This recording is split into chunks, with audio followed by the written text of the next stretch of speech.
I now give the floor to His Excellency Lok Bahadur Thapa, Chair of Delegation of Nepal.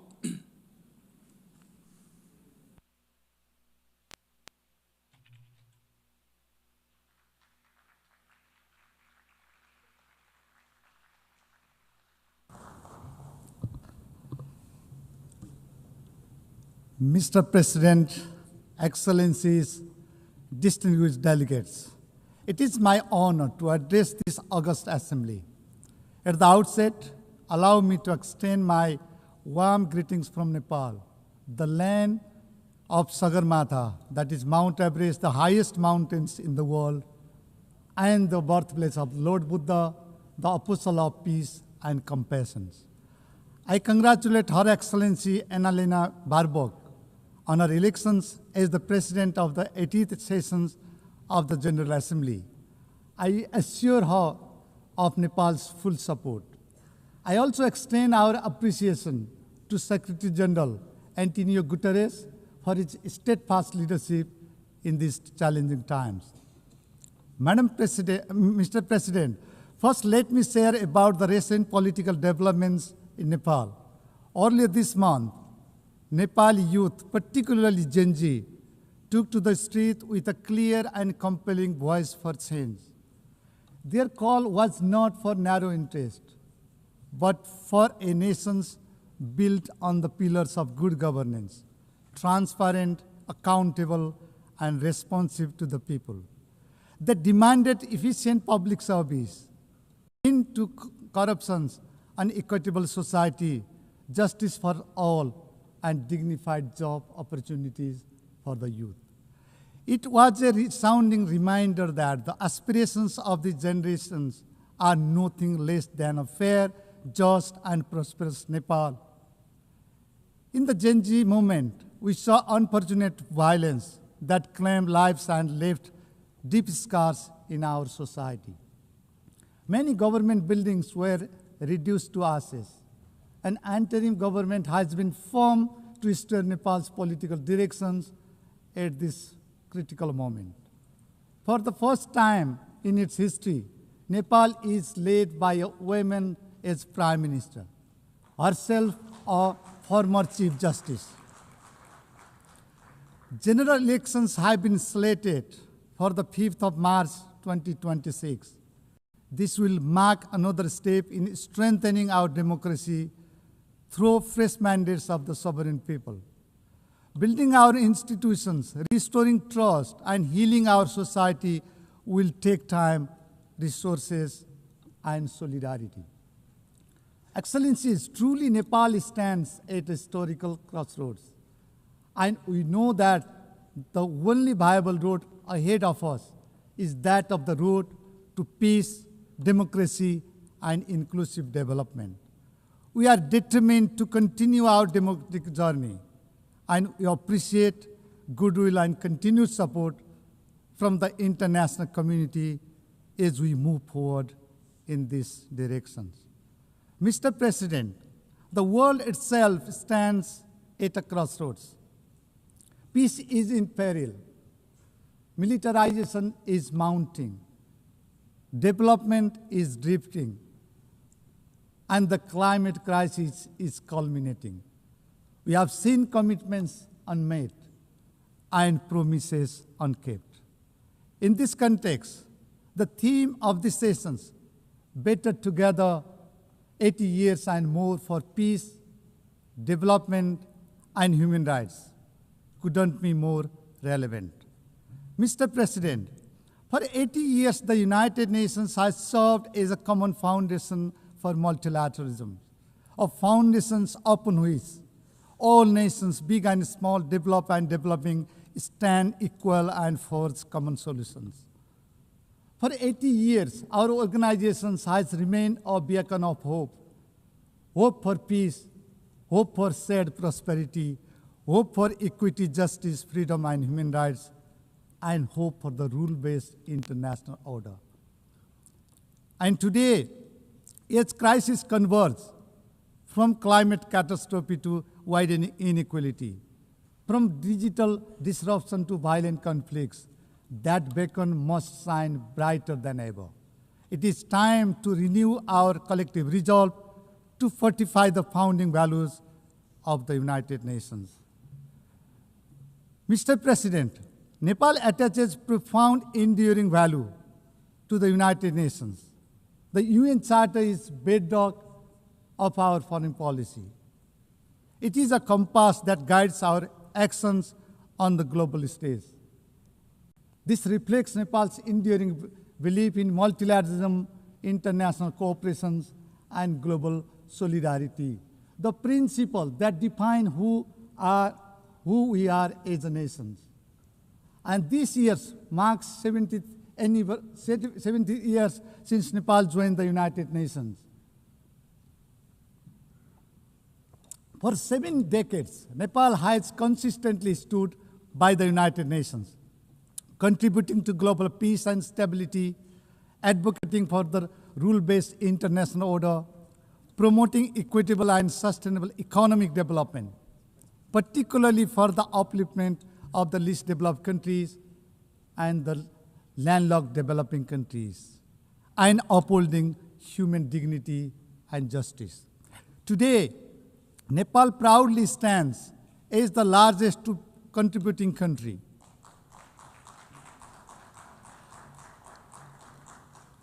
Our highly professional peacekeepers have served with a deep sense of duty to secure peace and stability in the conflict-ridden parts of the world.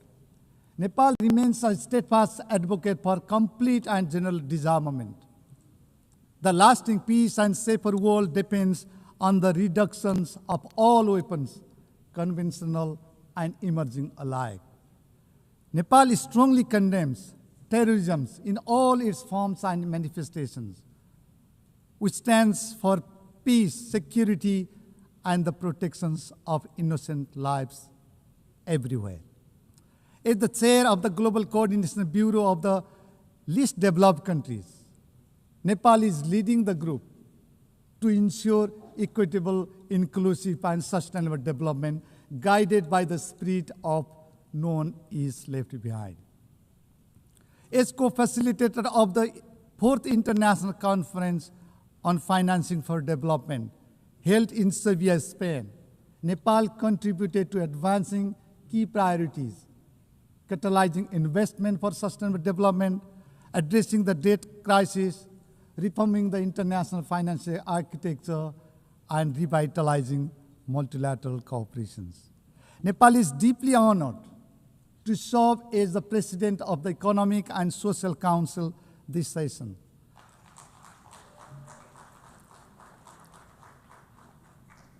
We thank the member states for their trust.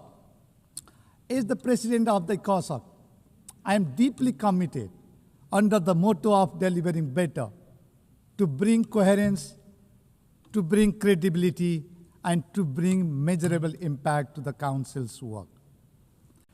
As a member of the Peacebuilding Commission, Nepal is deeply committed to supporting inclusive, nationally owned, and locally driven peacebuilding process. Mr. President, the world today faces challenges of profound gravity and urgency. Many parts of the world are witnessing protracted crises. War is raging relentlessly in Ukraine. Suffering is deepening in Gaza, where civilians bear the heaviest toll. We support a two-state solution where Israel and Palestine coexist peacefully and securely with internationally recognized borders in line with the relevant United Nations resolutions. Nepal is deeply concerned about the innocent civilians held hostage by Hamas. We call for the immediate release of Bipin Joshi, a Nepali student who has been held hostage by Hamas since October 7, 2023.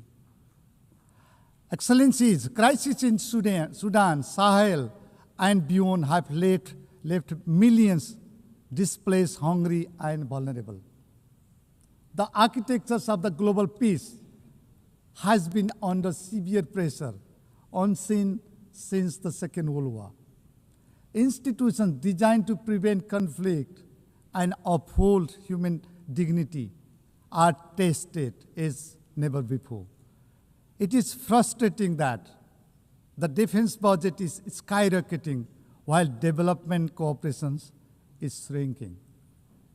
Global military spending has reached unprecedented levels, 2.7 trillion US dollars in 2024, the highest since the Cold War.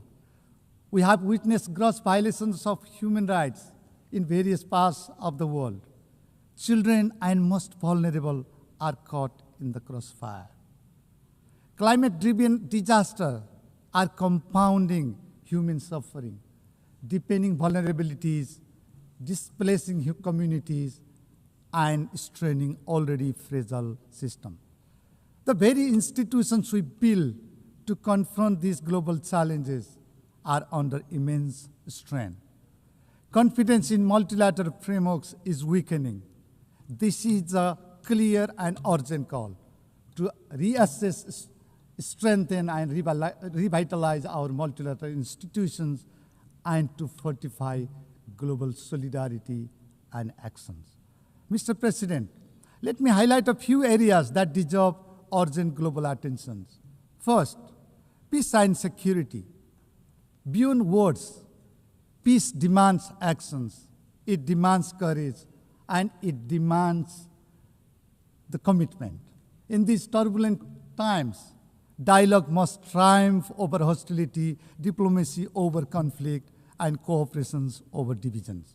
We must take urgent and coordinated actions to prevent conflict, uphold justice, and foster inclusive development.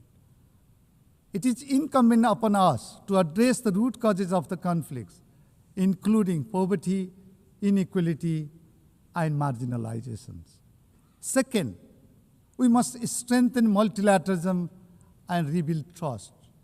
Multilateral institutions must deliver not just promises, but results. They must be representative, transparent, and accountable. In this interdependent world, no single nation, however rich and powerful, can resolve global problems alone. We must uphold multilateralism for fostering global cooperations and coordinations. We must repose our trust in multilateralism, anchored in sovereign equality, territorial integrity, and national independence. Third, accelerating the implementations of the 2030 Agenda is critical. As the progress on the Sustainable Development Goals is far off track, the world must act with greater urgency and solidarity. We strongly call for the timely and effective implementations of the Compromiso de Sovia. Sustainable investment must be boosted to deliver on our promises. Development assistance is critical for making progress in sustainable development. We appreciate the developed countries that meet the ODA target and strongly urges others to fulfill the commitment.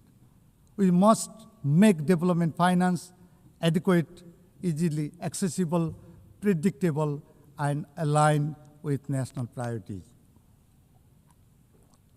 Institutional and human capacity support tailored to the needs and priorities of the countries, particularly in the global south, should be prioritized.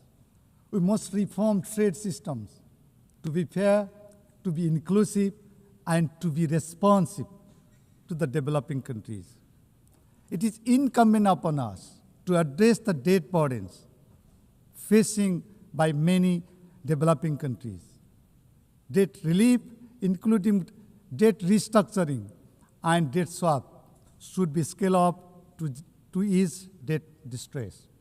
Priorities should be given to inclusive development. We must invest in youth and promote gender equality and empowerment of women and girls. The rights, safety, and dignity of migrant workers must be fully respected and protected. Fourth, climate justice and climate actions. Climate change has disproportionately affected vulnerable populations such as low-income communities and developing nations. Nepal is deeply concerned about the disproportionate impact of climate change, particularly in the mountain regions. We have first-hand experience of glaciers melting in our Himalayas that are seriously threatening the lives and livelihoods of millions downstreams. To discuss the climate crisis and chart out the way forward, we convened the Sagarmatha Samvad, that is Mount Everest Dialogue, in May this year under the theme Climate Change, Mountains and Future of Humanity. The Samvad adopted the Sagarmatha call for action, reaffirming our shared commitment to the Paris Agreement and 2030 Agenda. Nepal is proud to be among the few countries to have submitted our third nationally determined contributions, NDC 3. By 2035, we aim to reduce emissions by nearly 27% and expand renewable energy eightfold. Excellencies, as the world confronts a climate catastrophe, we must act with urgency and resolve. This is not a crisis of emissions.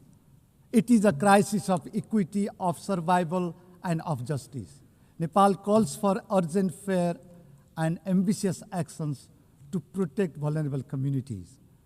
Polluters may take responsibility with actions. We reiterate our call for scale-up, predictable, and accessible climate finance, technology transfer, and capacity building for countries on the front line, particularly the least developed countries and mountainous nations. The loss and damage fund must be capitalized, and biodiversity finance must be increased to match the scale of the crisis. Nepal urges the international community, especially developed countries, to demonstrate genuine solidarity and moral clarity by delivering on the ICJ advisory opinion and upholding their obligation to protect the climate systems. Fifth, digital transformations. Technology must be inclusive, secure, and right-based. We must narrow the digital divide within and among countries to create a peaceful and equitable society. Nepal advocates for a global digital cooperation framework that ensures access to infrastructures, digital literacy, and data protections for all. Technology transfer must be accelerated and scaled up. Finally, the United Nations must be reformed to reflect the present-day realities. Focus should be laid on coherence, coordinations, and accountability across the UN development system. We need to prioritize LDCs and LLDCs across all global commitments and partnerships. The UN 80 initiative offers a timely opportunity to renew our collective commitment to a more inclusive, transparent, and effective multilateral systems. Nepal supports the reform of the United Nations Security Council to make it more representative, transparent, and accountable. The review of the ECOSOC and the high-level political forum this year presents an important moment to enhance their effectiveness, coherence, and the impact in delivering on the Sustainable Development Goals. Similarly, Nepal supports the ongoing peace-building architecture review. This is an opportunity to enhance synergy, streamline efforts, and drive results where they matter the most. We also underline that the global financial architecture must meet today's realities. Mr. President, the global community has time and again reaffirmed its determinations to tackle challenges before us. And we have shown that we can achieve more when we act in genuine partnership, when we choose collaborations over confrontations, and when we replace disagreements with dialogue, and we are committed to peace, prosperity, and sustainable future.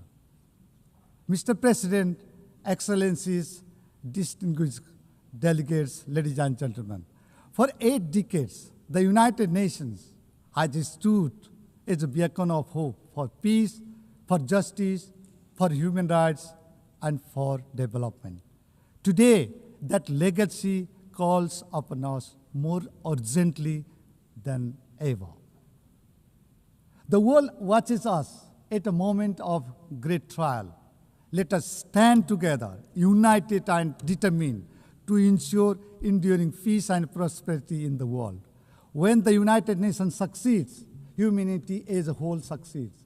When it falters, it is the innocent and vulnerable who bear the heaviest cost. Let this 80th anniversary remind us of our shared duty to safeguard peace, to uphold justice, to protect human dignity, and to build a world that is fairer, safer, and more human for all. Nepal stands firmly committed to doing its part in shaping a safer, more prosperous, and more sustainable world. I thank you. I thank the Chair of Delegation of Nepal.